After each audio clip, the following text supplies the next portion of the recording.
just gonna hate it. Hey there everybody, it's your boy Deluxe, and this is my reaction video to Bobby Skullface doing a Beast Wars figure, and want to know my reaction. So I think it's gonna like it. Why would he not like it? It's Beast Wars, it's Transformers, it's Hasbro, you know, why wouldn't he? But you know, he's not. So, but I like it. You know, it's simplistic. You know, transformations, fun little toy, and you know. But I think he will. I think he will like it. I think he'll like what it is. I don't think he likes the concept, you know, or the, you know, what Beast Wars stands for. But I think he will like the toy, you know, in general. But that's just me, you know, Deluxe. You know, I love everything. So, anyways, hell Hasbro every day, you know, and I think he's going to hell Hasbro this one really good. So, anyways, good luck and good night, folks. Bobby Skullface gonna like the Optimus Primal? Hmm? Is Bobby Skullface gonna like the Optimus Primal? I don't know. Do you think he will? Yeah. What do you think he'll like about it? Hmm? Does he like apes? Yeah. What else? Hmm. Because he looks like an ape too? That is very true. Alright, cool. Thanks. Say hell Hasbro. What's up, everybody? It's your favorite, this is kind of some BS, favorite nerd, and today we are looking at the Optimus Primal from Beast Wars. I think this is the second release. I did a quick Googles, and I realized that the first one was more of like a black paint job, as far as, not paint job, let's be fair, but as far as the fur, and this one was more of a gray.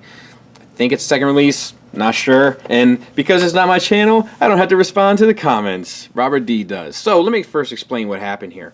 When Shattercast got 1,000 likes on Facebook, Oscar took it upon himself to say that if we got 1,000 likes, I would review a Beast Wars figure. And I said, that's fine, but I'm not buying one or obtaining one.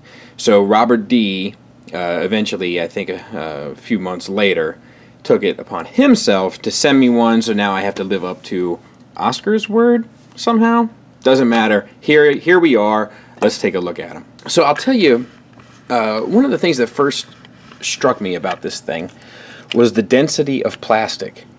It is far superior than what we're getting now from Hasbro's regular line. I don't know anything about Beast Wars. I've watched the show, but I don't really care for it. We'll talk about that at the end. Articulation-wise, well, let's talk about sculpt and stuff. And paint, you got the eyes. They're painted, and you even got a little reflection in the eye. So that's nice, and it's all painted fairly clean. It's a different shading between the face and the fur. Like the fur, I don't think has a paint on it at all. It just has kind of like this finish of type of plastic, almost like sparkly plastic. And then the chest is different as well. And then you have all the fur sculpted, which is nice.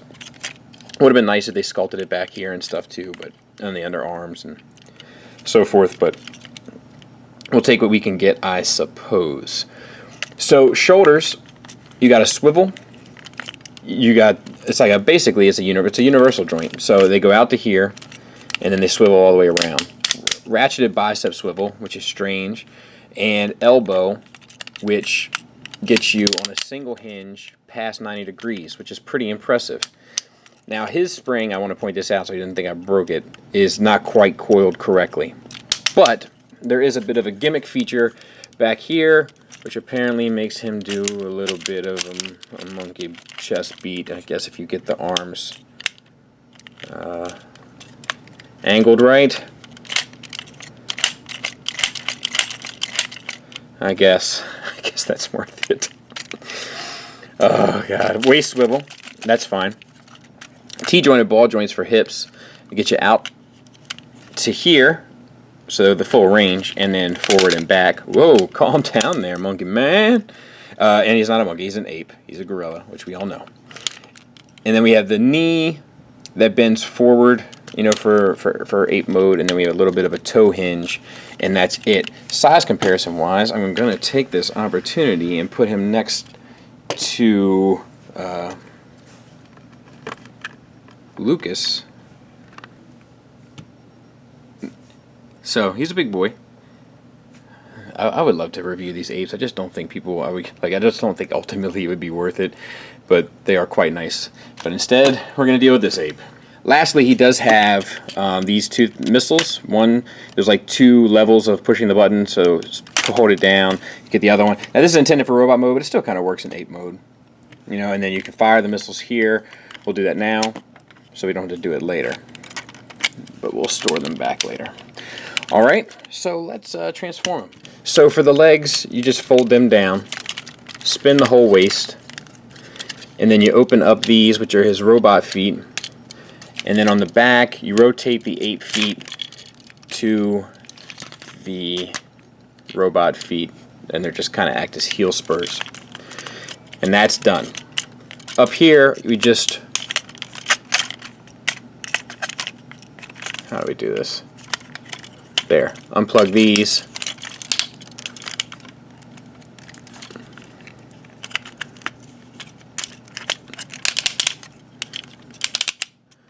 And then we have that, and then this bit comes down, and you flip the monkey face,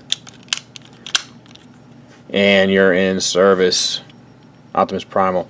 So the head is on a ball peg. It's actually a double ball peg, it looks like. So there's one going into the head that you can't really utilize, and then there's another one that goes into the neck. It's very loose. It only gets you down to there, up to there, and then the swivel. Paint job on the face is actually pretty stellar, to include light sourcing on the eyes to kind of give you the illusion of an eyeball. I'm not sure if you can see that, but it's there. And then you have the silver paint there, and then the bluish metallic paint on the lips, which is crazy looking to me, but it's fine. A little dusty Robert. Might want to sort that out. And then we have the same universal shoulders, same bicep swivel, same single hinged elbow, and a waist swivel, same T-jointed ball joints that get you the same articulation, and then the knee gets you 90 degrees now.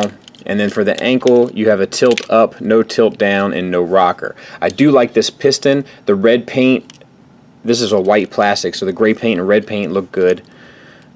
That's all fairly well done.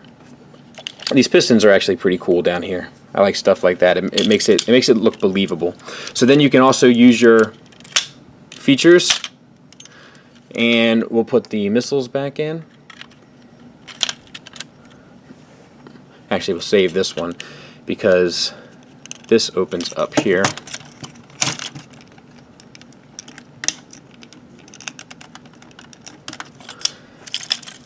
Sorry, I couldn't show you. His is a little tight, and I don't want to cause any damage. So there, and then you can insert. Can you insert these missiles? Yes, and then you fire off there. So that all works fine. We'll close this back up by flipping this back around, closing that, and then we're going to put this back in here. Not do any harm. Alright, and then we have 2 swords that peg in to both sides. We're only going to take one out. Solid blue plastic, no paint apps, but they're fine. And he holds them just fine. And then on this side, once again, I'll try to open this without causing any damage. To reveal like a little mace of sorts, and then it tucks in there, and he's got it coiled all nice and neat, and he can hold that as well. No paint, but you got an actual string and fairly decent sculpt work all around. And that is this guy in a nutshell. Size comparison wise, there he is with a modern day Voyager. I'm guessing he was a Voyager of his day. I'm not entirely sure. I don't know much about Beast Wars, but it is pretty interesting, some of the things I've been seeing. So since Robert D is such a big fan of the Iron Man pose, I decided to put him in the Iron Man pose for our final thoughts. And I gotta say, it's interesting, right? It's not for me, you know, and it's really not supposed to. This line wasn't created with me in mind. You know, it was created with the kind of next generation that was coming up in mind. And I have to admit that what's interesting to me about this is that this is definitely the first time that I can remember anyway, as far as looking back in my mind's eye in regard to transforming toys, that they actually felt like action figures. You know, the original G1 didn't really feel like action figures. They were awesome for their time, don't get me wrong, and I love them even still today, but they didn't have that action figure element. This one definitely does. Like, it's anatomically action, you know? So that's cool, and it's also very interesting to see the level of plastic that they're using. And even the amount of, like, there's not a hollow piece on here. You know, everything is covered up. Everything is finished. You know, like, I can appreciate that. I can appreciate that. And I can even see it actually even makes more sense to me now why people that have been fans of Transformer toys for decades, which is not me. I was a fan of G1, and then I got back into it around 2013 or so, 2012. And it makes more sense to me now why people are so disappointed with the general kind of chug line and the way it's gone in regards to, you know, from the IDW stuff to the Combiner Wars to now the Titan Returns, because that stuff is a far cry from this. And I feel like this stuff, like the Titans Return stuff, is closer to this than it is to G1. So this is technically kind of G1 for Hasbro toys in a lot of ways. You know, because a lot of those older G1 toys were being, you know, reutilizing different molds from different companies. And we all know our history, to the most part, I think, on this channel. But it's interesting to see how kind of far the mighty have fallen. This feels like you got your bang for your buck. Now, I don't even know what he cost in his day, but it definitely feels far superior than what we're getting today. Now, this isn't for me. I have no connection to this. And that's one thing about myself that I don't think some Transformers really get. Is I don't like Transformers because they transform. I don't like Transformers because of the engineering. I don't like Transformers because they're cool robots. I like Transformers because I loved those characters when I was little. And for me, it always comes back to the connection that I have to those characters specifically. And when I tried to watch Beast Wars, whenever it came out, I watched like the first episode, and within 10 minutes, I knew it just wasn't for me. It wasn't for me. So I have no connection to this, even though I might be able to appreciate it. But I would never put it on my shelf, and I won't be getting the Masterpiece for the exact same reason. I also boycott Beast Wars in kind of a sense. And it's not because I think Beast Wars is bad, and I agree with Mr. Adam Tucker that Beast Wars is probably the best written Transformers fiction in terms of, well, Prime might have it, but up until Prime at least. However, at the end of the day, and I've said this on the show before, but I'll say it one more time, what Beast Wars did was it made it okay to come along and screw with the formula and screw with, I think Tyler L. said it best, the DNA of what Transformers is. And even though this tied into G1, and even though this is related to G1, and even though it kept a sense of continuity, it still made it okay to change the dynamics of what Transformers is, or are.